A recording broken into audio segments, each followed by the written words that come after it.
Hello friends, இது ஒரு ஆக்டிவா 125 customer complaint பார்த்தீங்கன்னா வண்டி ஸ்டார்ட் ஆகுது ப்ரோ, ஆனால் நகர மாட்டேது, ரேஸ்லாம் ஆகுது, இன்ஜின்லாம் சவுண்டு கேட்குது அப்படின்னு சொன்னார். ஆனாலுமே வண்டி நகரில் ப்ரோன்னு சொன்னார். இதுக்கு என்ன ரீசன் பார்த்தீங்கன்னா வண்டியில் பெல்ட்டு கட் ஆயிடுச்சு. பெல்ட்டு கட் ஆகி என்ன ஆயிருக்குன்னு பார்த்தீங்கன்னா கிளச்சு வேரியேட்ரு எல்லாத்துலேயுமே நல்லா சிக்கிக்கிச்சு. கஸ்டமர் முதைய வண்டி ஏதாவது சிம்டம்ஸ் காமிக்கும், பெல்ட்டு கட் ஆக போகுதுன்னா அதை கவனிக்காமல் ஓட்டுனால தான் இவ்வளோ பெரிய பிரச்சனை வருது.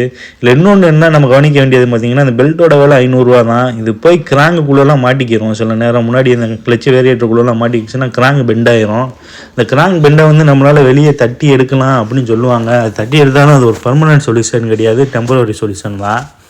இந்த பெல்ட்டோட விலை பார்த்தீங்கன்னா 600 தான். இது ஒரு 50 to 20,000 கிலோமீட்டர்ஸ் ஒன்ஸ் கண்டிப்பாக மாற்றிடுங்க. இல்லை வண்டியில் ஏதாவது சவுண்டு கேட்டுச்சுன்னா, பெல்ட் நாய்ஸ் கேட்டுச்சுன்னா மாற்றிடுங்க. இந்த வீடியோ உங்கள் ஆக்டிவா, டியோ, ஸ்கூட்டர் வச்சுருக்க உங்கள் ஃப்ரெண்டுக்கு ஷேர் பண்ணி விடுங்க. இந்த வீடியோ உங்களுக்கு இன்ஃபர்மேஷனாக இருக்கும்னு நினைக்கிறேன்.